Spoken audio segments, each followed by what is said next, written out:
जय श्री कृष्ण मित्रों। आज की जो कथा है बहुत ही ज्ञानवर्धक है। आज की कथा में हम जानेंगे कि मनुष्य को गरीबी से मुक्ति कब मिलती है, मनुष्य के किन पापों के कारण उसे जीवन भर दुख सहना पड़ता है। मित्रों, जिस घर में इन तीन लोगों का प्रभाव होता है उस घर का सर्वनाश हो जाता है और उस घर में कभी माता लक्ष्मी का आगमन नहीं होता है। प्रिय मित्रों, आपसे निवेदन है कि आप इस कथा को अंत तक अवश्य सुनें। इस कथा को श्रवण करने मात्र से ही आपके जीवन में सुख शांति का आगमन होगा। प्रिय मित्रों, मैं तीनों लोकों के स्वामी भगवान श्री हरि विष्णु और माता लक्ष्मी से प्रार्थना करता हूं कि जो भी श्रोतागण इस कथा को सच्चे मन से श्रवण करता है, आप उसके सभी मनोरथ पूर्ण कर देना और सदैव अपनी कृपा दृष्टि उस पर बनाए रखना। तो चलिए मित्रों, इस पवित्र कथा को प्रारंभ करते हैं। दोस्तों, एक दिन भगवान शिव जी माता पार्वती के साथ कैलाश पर्वत पर बैठे थे और पृथ्वी लोक के मनमोहक दृश्य का आनंद ले रहे थे। तभी माता पार्वती ने पृथ्वी लोक पर एक विचित्र दृश्य देखा, जिसे देखकर उनके मन में एक प्रश्न उत्पन्न हुआ और वे भगवान शिव जी से प्रश्न पूछते हुए कहती हैं, हे प्राणनाथ, मनुष्य को किस पाप के कारण गरीबी मिलती है और वे तीन लोग कौन से हैं जिनके प्रभाव से घर का सर्वनाश हो जाता है? हे स्वामी, क्या मनुष्य को उसके भाग्य के कारण अमीरी और गरीबी मिलती है? फिर भगवान शिव जी कहते हैं, हे देवी, आप जो कह रही हैं वह पूर्ण सत्य नहीं है। फिर माता पार्वती कहती हैं, हे स्वामी, मैं कुछ समझी नहीं, कृपया आप मुझे विस्तार से बताइए। मित्रों, फिर भगवान शिव जी कहते हैं, हे देवी, मैं आपके इस प्रश्न का उत्तर एक कथा के माध्यम से देना चाहता हूं, जिसे सुनने के बाद आपको आपके प्रश्न का जवाब मिल जाएगा। प्रिय मित्रों, भगवान शिव जी माता पार्वती को कथा सुनाते हुए कहते हैं, हे देवी, प्राचीन काल की बात है। बिशनपुर नगर में एक धनवान व्यापारी रहता था। उसके पास किसी चीज की कोई कमी नहीं थी। उस व्यापारी का इकलौता पुत्र था जिसका नाम मुरारी था। मित्रों, वह व्यापारी अपने पुत्र से बहुत प्रेम करता था, क्योंकि व्यापारी और उसकी पत्नी को विवाह के बहुत सालों बाद एक संतान की प्राप्ति हुई थी। इसलिए वे दोनों अपनी संतान से अत्यधिक प्रेम करते थे। मित्रों, वह व्यापारी पुत्र प्रेम में पूरी तरह से अंधा हो चुका था। व्यापारी कोई भी छोटा बड़ा कार्य करने से पहले अपने पुत्र से पूछता था, उसके बाद ही वह कार्य करता था। व्यापारी का पुत्र अभी बहुत छोटा था, वह किसी कार्य के लिए पूरी तरह परिपक्व नहीं था, लेकिन पुत्र प्रेम में अंधे व्यापारी ने वह सब कुछ किया जो उसका पुत्र कहता था। मित्रों, एक दिन उस नगर से एक सन्यासी महात्मा जा रहे थे। शाम हो जाने के कारण उन्होंने सोचा कि आज की रात इसी नगर में व्यतीत कर लेते हैं। अगले दिन सुबह होते ही आगे का सफर तय कर लेंगे। यह सोचकर सन्यासी महात्मा नगर में जाते हैं और उसी व्यापारी के द्वार पर पहुंचकर आवाज लगाने लगते हैं। तभी सन्यासी महात्मा की आवाज सुनकर अंदर से वह व्यापारी आता है और सन्यासी महात्मा को देखकर प्रणाम करता है और कहता है, हे मुनिवर, कहिए, मैं आपकी क्या सेवा कर सकता हूं? तब सन्यासी महात्मा कहते हैं, हे पुत्र, मैं तीर्थ यात्रा पर जा रहा था। अंधेरा हो जाने के कारण आगे का सफर तय करना कठिन है। क्या आप मुझे रात्रि में विश्राम करने के लिए स्थान दे सकते हैं? मित्रों, उस व्यापारी ने सन्यासी महात्मा की बात मान ली और रहने के लिए अपने घर में स्थान दे दिया। व्यापारी ने साधु महात्मा का स्वागत सत्कार किया और भोजन का प्रबंध किया। लेकिन मित्रों, यह सब करने से पहले व्यापारी अपने पुत्र से सलाह लेता है। आगे भगवान शिव जी कहते हैं, हे देवी पार्वती, व्यापारी को अपने नासमझ पुत्र से छोटी छोटी बातों के लिए सलाह लेना उन सन्यासी महात्मा को अच्छा नहीं लगा, परंतु वह शांत बैठे थे। मित्रों, अगले दिन जब वह चलने लगे तो वे सन्यासी महात्मा कहते हैं, हे सज्जन पुरुष, तुम पुत्र प्रेम में पूरी तरह अंधे हो चुके हो। तुम्हारे अंदर स्वयं से निर्णय लेने की क्षमता समाप्त हो चुकी है। साधु महात्मा की यह बात सुनकर व्यापारी क्रोधित हो उठा और उसने कहा, हे मुनिवर, आप यह क्या कह रहे हैं? तब वह सन्यासी महात्मा कहते हैं, हे सज्जन पुरुष, मैं तुम्हें एक कथा के माध्यम से अपनी बात समझाता हूं प्रिय मित्रों। फिर वह साधु महात्मा अपनी कथा को प्रारंभ करते हुए कहते हैं, हे व्यापारी, प्राचीन समय की बात है। अवंतीपुर नगर में एक सेठ रहा करता था। वह सेठ बड़ा ही दयालु और सरल स्वभाव का था। उस सेठ के दो बेटे थे। दोनों बेटे अपने पिता की तरह ही थे। सेठ अपने दोनों बेटों के साथ घर में आराम से रहता था। सेठ ने अपने दोनों बेटों का विवाह कर दिया था और उसकी दोनों बहुएं उसकी खूब सेवा करती थीं और प्रत्येक कार्य वह दोनों मिलजुल कर करती थी। मित्रों, सेठ की छोटी बहू के घर में आने के बाद सेठ का घर बड़े सुख से चल रहा था। उसके घर में मानो स्वयं माता लक्ष्मी का आगमन हो गया हो। सेठ को अब उसके व्यापार में दोगुना मुनाफा होने लगा। छोटी बहू के आने के बाद सेठ के घर में अन्न और धन की कोई कमी नहीं थी और घर का माहौल बड़ा ही शांतिपूर्ण था। उनके घर में कभी कोई लड़ाई झगड़ा नहीं होता था। सेठ के दोनों पुत्र एक साथ मिलकर रहते थे और सेठ की बहुएं भी आपस में बड़ा प्रेम करती थीं। किसी भी कार्य को करने से पहले सभी मिलकर सलाह लेते थे, उसके बाद ही उस कार्य को करते थे। मित्रों, सेठ का व्यापार भी बहुत अच्छे से चल रहा था। एक दिन सेठ ने अपने दोनों बेटों और बहुओं को अपने पास बुलाया और कहा, पुत्र, अब मुझसे व्यापार का काम नहीं संभल रहा है। आज से इस व्यापार को संभालने की जिम्मेदारी मैं तुम दोनों को सौंप रहा हूं। मित्रों, पिता की आज्ञानुसार वे दोनों बेटे अपने पिता का व्यापार का काम बड़े अच्छे से संभाल रहे थे। सेठ सोचता था कि अब तो उसका जीवन सफल हो चुका है। घर में दोनों बहुएं बड़े ही प्रेम से रहती हैं और उसका व्यापार उसके बेटे बड़े अच्छे से संभाल रहे हैं। यह सोचकर सेठ बहुत खुश होता था और सुकून की नींद लिया करता था। लेकिन मित्रों, सेठ की इतनी अच्छी जिंदगी देखकर नगर के अन्य लोग सेठ से जलने लगे थे। नगर के सभी लोग सोचते थे कि यह सेठ तो बड़ा ही सुखी है, इसका जीवन बड़े ही आराम से कट रहा है और दिन पर दिन इसका व्यापार आगे ही बढ़ता जा रहा है। इसके जीवन में कोई दुख तकलीफ नहीं है। नगरवासी यह सोचकर सेठ से मन ही मन ईर्ष्या करने लगे। मित्रों, भगवान शिवजी माता पार्वती से कहते हैं, हे देवी पार्वती। उस व्यापारी को आगे की कथा सुनाते हुए वह सन्यासी महात्मा कहते हैं, व्यापारी जिस प्रकार तालाब में पल रही बड़ी मछली अपने से छोटी मछलियों को बढ़ता देख भयभीत होकर उन्हें खाने की कोशिश करती है, उसी प्रकार मनुष्य भी किसी को आगे बढ़ता देख उसे पीछे खींचने की कोशिश करता है। मनुष्य अपनी तरक्की से जितना खुश नहीं होता, उससे अधिक वह दूसरों की तरक्की देखकर दुखी हो जाता है। मित्रों, किसी विद्वान पुरुष ने कहा है कि मनुष्य अपने दुख से परेशान नहीं है, वह तो दूसरों के सुख को देखकर परेशान है। मित्रों, सेठ की तरक्की से गांव के सभी लोग उससे जलने लगे थे। कोई भी सेठ से सीधे मुंह बात नहीं करता था। सभी सोचते थे कि किस प्रकार सेठ का जीवन कष्ट से भर दिया जाए और उसकी खुशी को दुख में बदल दिया जाए।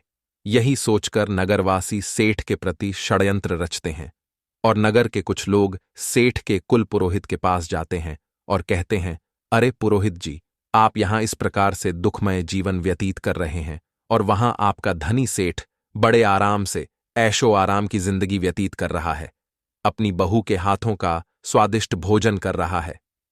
तब पुरोहित जी कहते हैं, आप लोग क्या कहना चाहते हैं? मुझे बात समझ में नहीं आ रही है। तब नगर के लोग बताते हैं, पुरोहित जी, आपका जीवन तो आपके जजमान से ही चलता है, परंतु आपका जजमान तो बड़ा सुखी है, उसके जीवन में कोई कष्ट नहीं है। याद करिए, आपके इस जजमान ने आपको आखिरी बार अपने घर कब बुलाया था? अगर वह आपको अपने घर नहीं बुलाएगा और आपसे हवन पूजन नहीं करवाएगा तो भला आपकी रोजी रोटी कैसे चलेगी और आपको दान दक्षिणा भी नहीं मिलेगी। अगर आपको दान दक्षिणा नहीं मिलेगी तो आप तो गरीब हो जाएंगे और आपका घर कैसे चलेगा। मित्रों, सेठ के पुरोहित को नगरवासियों की बात समझ में आ रही थी। वह भी सोच रहा था कि बात तो सही है, सेठ ने बहुत समय से मुझे अपने घर नहीं बुलाया है और उसका जीवन बड़े ही सुख से कट रहा है। इस प्रकार तो मेरे बीवी बच्चे भूखे मरने लगेंगे। फिर वह पुरोहित नगरवासियों से कहता है, भाइयों, आपकी बात तो बिल्कुल सत्य है।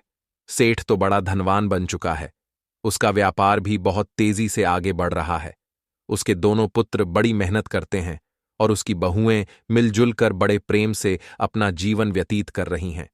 उनके जीवन में किसी प्रकार का कोई कष्ट नहीं है।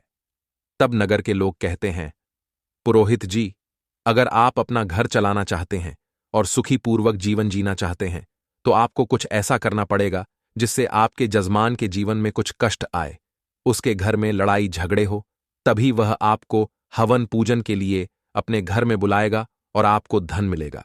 अगर ऐसा ही चलता रहा तो आप एक दिन गरीब हो जाएंगे और आपको भीख मांगनी पड़ेगी। इतना कहकर नगर के लोग पुरोहित के घर से चले आते हैं। नगर वालों की बात सुनकर वह पुरोहित बड़ी चिंता में डूब जाता है और सोचता है कि अब मैं ऐसा क्या करूं जिससे सेठ के घर में लड़ाई झगड़ा होने लगे, उसे व्यापार में घाटा हो जाए, तभी वह पूजा पाठ करने के लिए मुझे अपने घर में बुलाएगा। अब ऐसा सोचकर वह पुरोहित अपने गुरु के पास जाता है और कहता है, हे गुरुदेव, मेरी सहायता करिए। यदि आप मेरी सहायता नहीं करेंगे तो मेरा परिवार भूख से मर जाएगा। हे गुरुदेव, जिस प्रकार एक मछली का जीवन तालाब के पानी पर निर्भर करता है, उसी प्रकार पुरोहित और पंडितों का जीवन अपने जजमान से चलता है।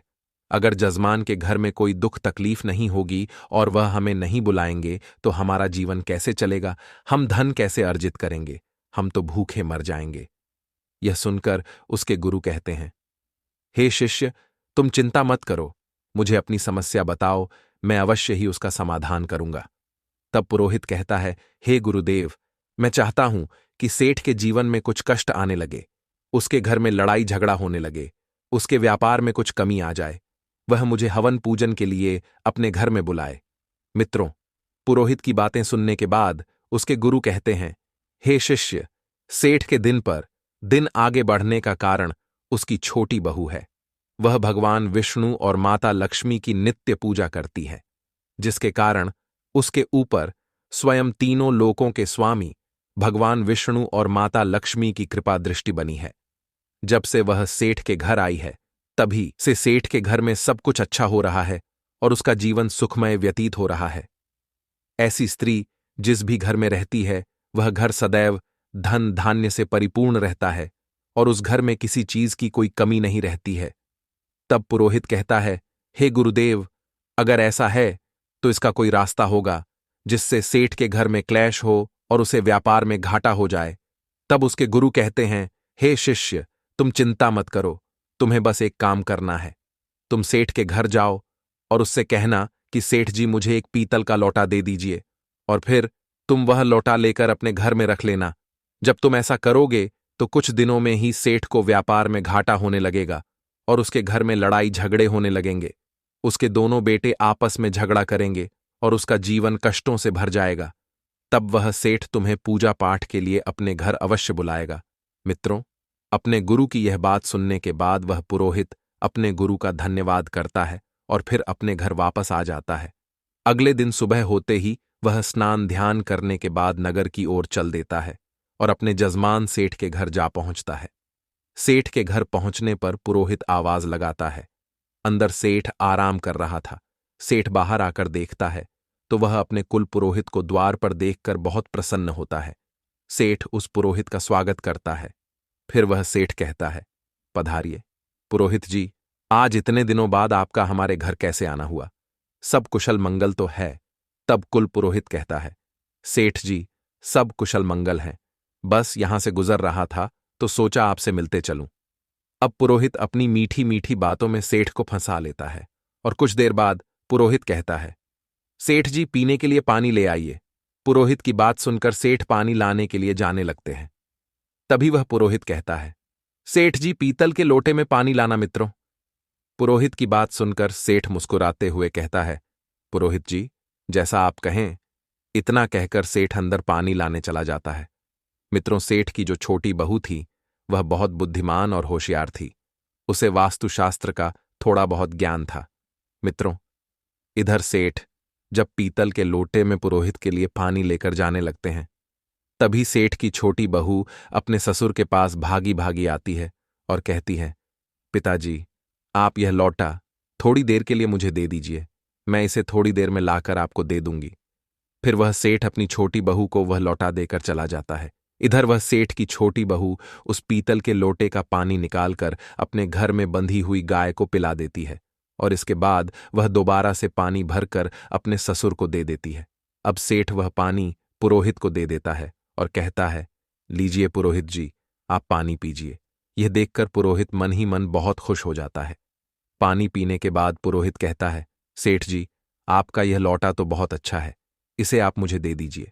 मित्रों, ये सुनकर सेठ ने कहा, पुरोहित जी, बस इतनी सी बात है, आप यह पीतल का लौटा अपने साथ ले जाइए। अब तो पुरोहित सोचता है कि आज तो सेठ के घर की खुशियां मैंने ले ली हैं।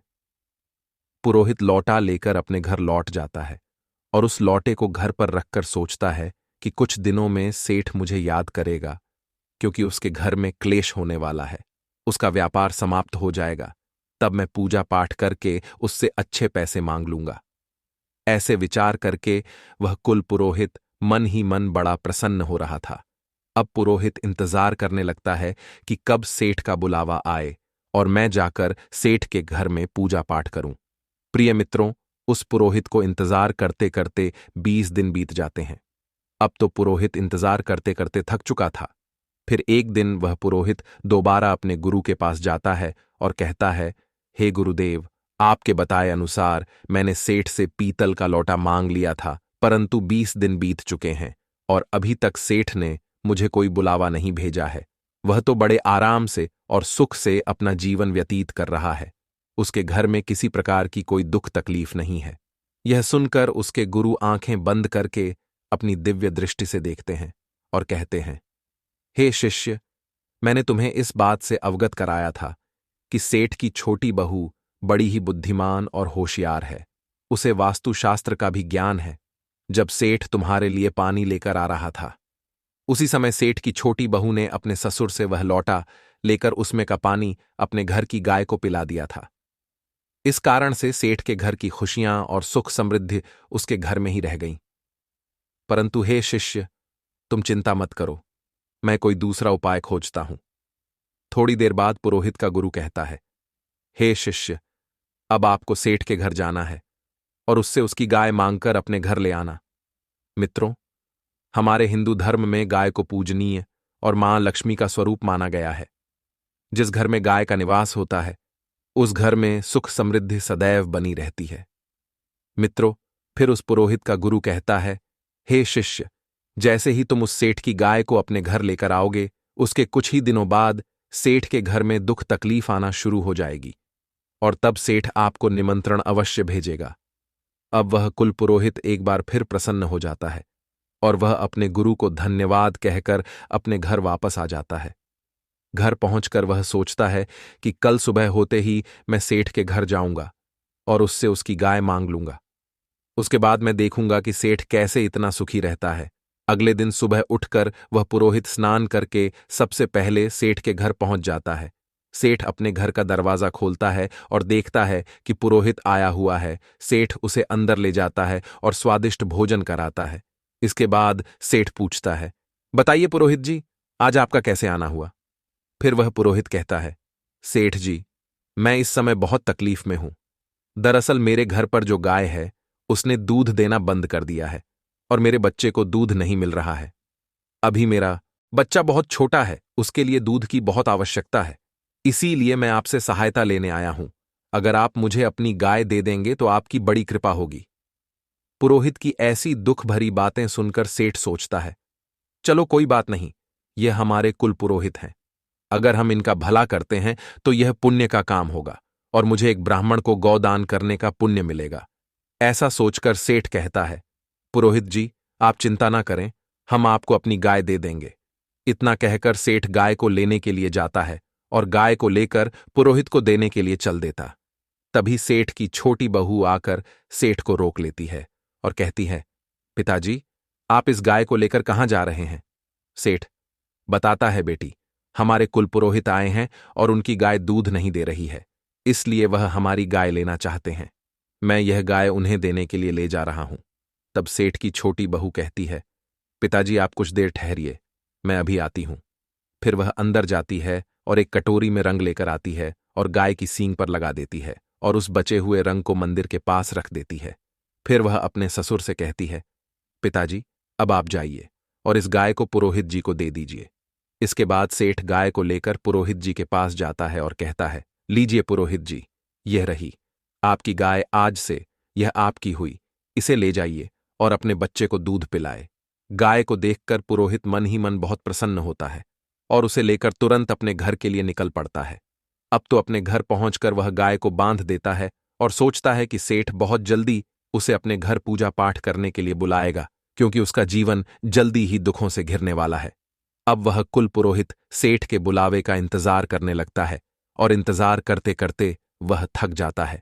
मित्रों, वह पुरोहित फिर से अपने गुरु के पास जाता है और कहता है, हे गुरुदेव, इस बार मैं आपके कहे अनुसार सेठ के यहां से गाय लेकर आया हूं, परंतु इसके बाद भी सेठ ने मुझे अपने घर पूजा पाठ के लिए नहीं बुलाया।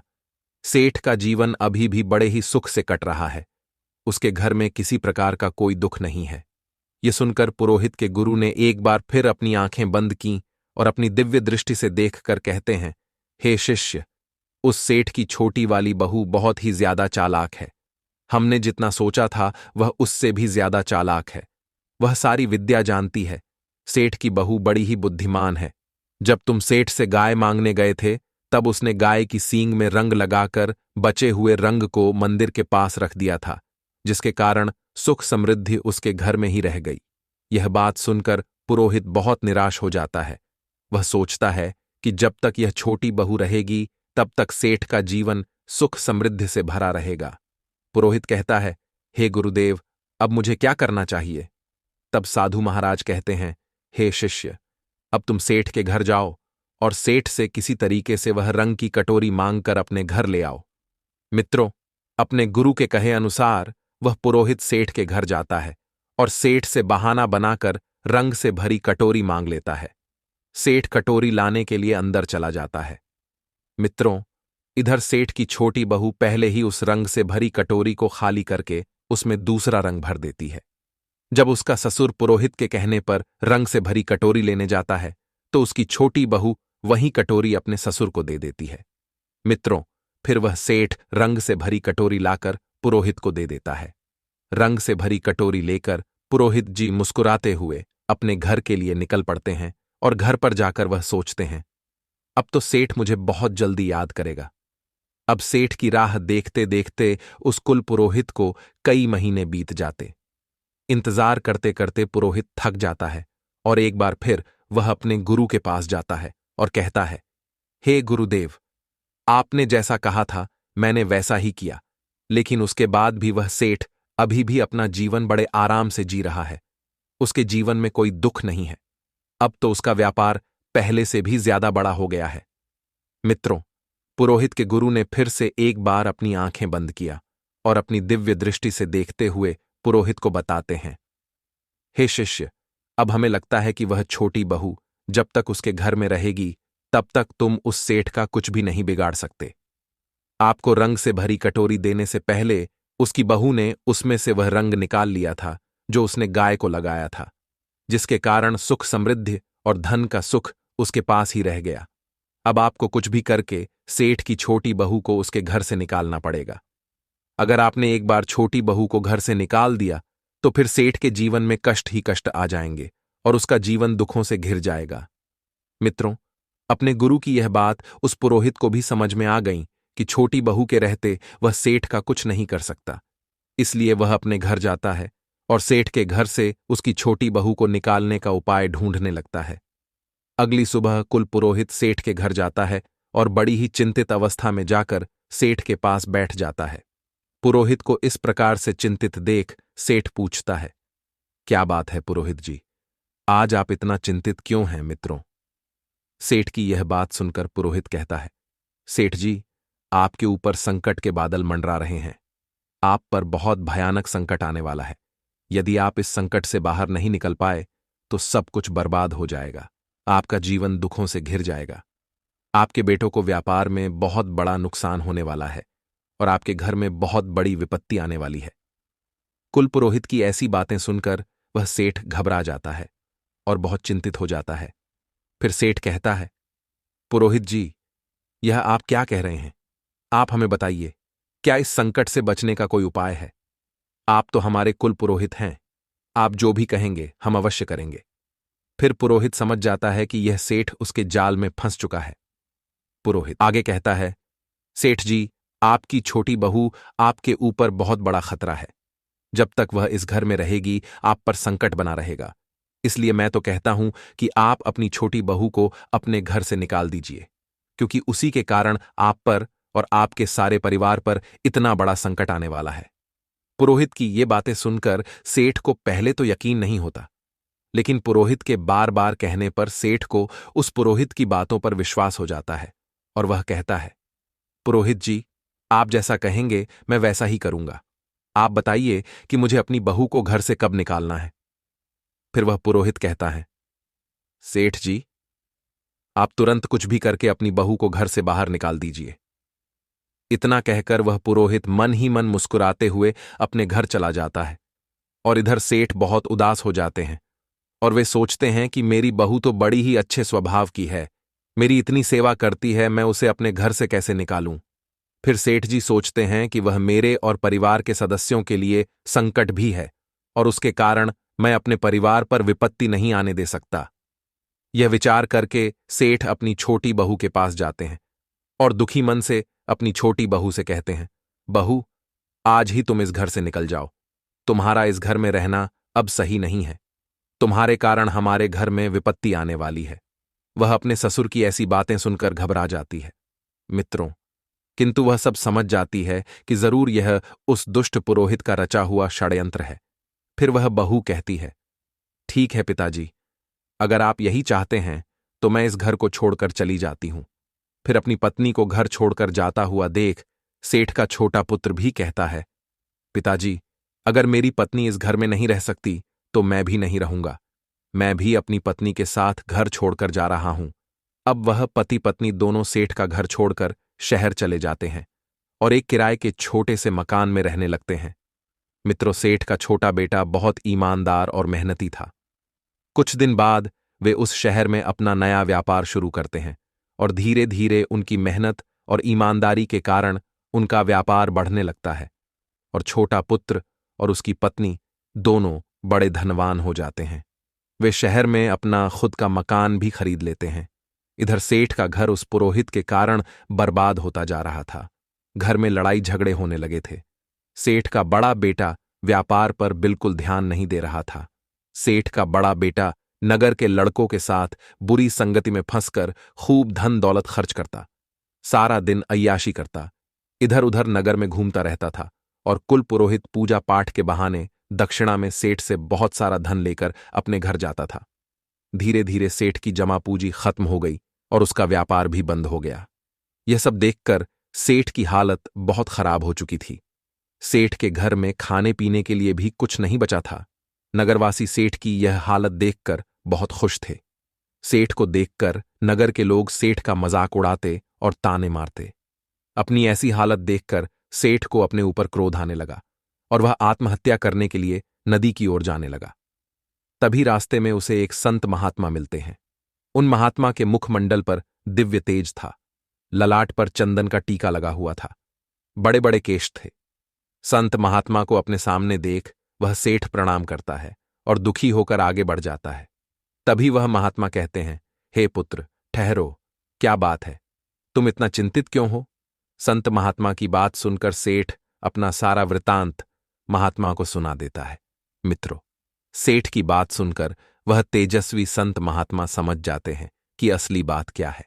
फिर वह महात्मा कहते हैं, हे पुत्र, जिस दिन से तुमने अपनी छोटी बहू को घर से निकाला है, उसी दिन से तुम्हारे घर में यह संकट आया है।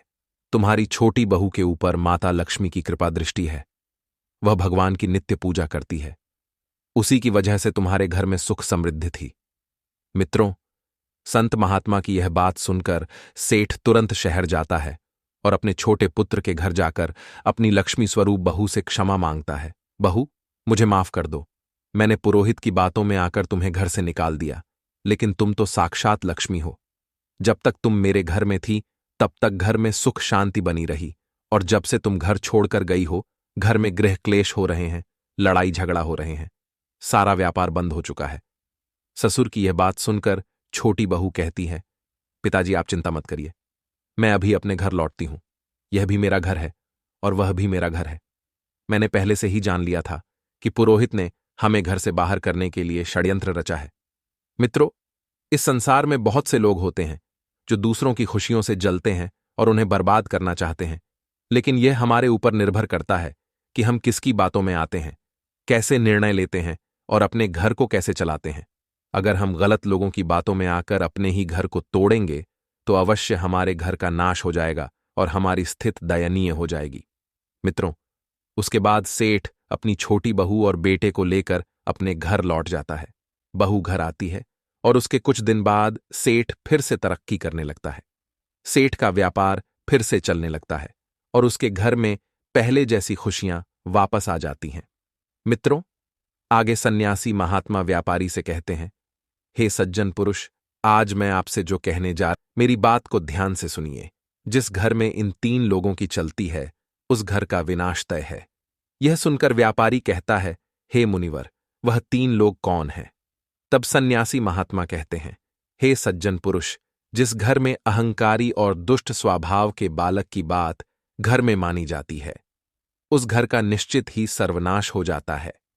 दूसरा है, जिस घर में कुल्टा लालची और काम वासना की भूख में व्याप्त स्त्री की बात मानी जाती है, उस घर में कभी धन नहीं टिकता, वह घर सदैव कंगाल रहता। उस घर में माता लक्ष्मी कभी भी नहीं आती है। तीसरा है, जिस घर में किसी बाहरी व्यक्ति की बात मानी जाती हो और उसके कहे अनुसार घर चलता है, तो उस घर का सर्वनाश हो जाता है। मित्रों, यह सुनकर व्यापारी सन्यासी महात्मा की बातों को समझ जाता है। जब व्यापारी ने यह कहानी पूरी सुनी तो उसे सब समझ में आ गया। वह अपने पुत्र को सही शिक्षा देता है और पुत्र के अनुसार चलना बंद कर देता है। और अगले दिन सन्यासी महात्मा अपनी तीर्थ यात्रा के लिए चले जाते हैं। प्रिय मित्रों, आगे भगवान शिव जी कहते हैं, हे देवी पार्वती, तुम्हारा दूसरा प्रश्न था कि मनुष्य किस पाप के कारण गरीब या अमीर होता है। तो देवी सुनो, गीता में भगवान श्री कृष्ण ने स्वर्णिम अक्षरों में कहा है कि मनुष्य को कभी भी अपने विवेक, परिश्रम, बुद्धि और उद्यम पर संदेह नहीं करना चाहिए और सदैव सत्य और स्वधर्म के पक्ष में रहकर निरंतर कर्म करना चाहिए। जो मनुष्य अपने आप पर संदेह करता है और असत्य का साथ देता है, वह कभी भी जीवन में सफलता नहीं प्राप्त करता। हे देवी, मनुष्य को अपना कर्म करना चाहिए। गरीबी और अमीरी तो मनुष्य के जीवन की धुरी है। जो मनुष्य निरंतर प्रयत्न करता है, वह अवश्य ही गरीबी के दलदल से बाहर निकल आता है। यह सुनकर माता पार्वती कहती हैं, हे प्रभु, आपके मुख से यह प्रसंग सुनकर मैं धन्य हो गई। प्रिय मित्रों, इस प्रकार से आज की कथा समाप्त हुई। आशा करते हैं आप सभी इस कथा को सुनने के बाद इसे अपने जीवन में अमल करेंगे। मित्रों, आपको कथा अच्छी लगी हो तो कमेंट बॉक्स में सच्ची श्रद्धा से जय भोलेनाथ, जय माता लक्ष्मी अवश्य लिखें। वीडियो देखने के लिए आप सभी का धन्यवाद।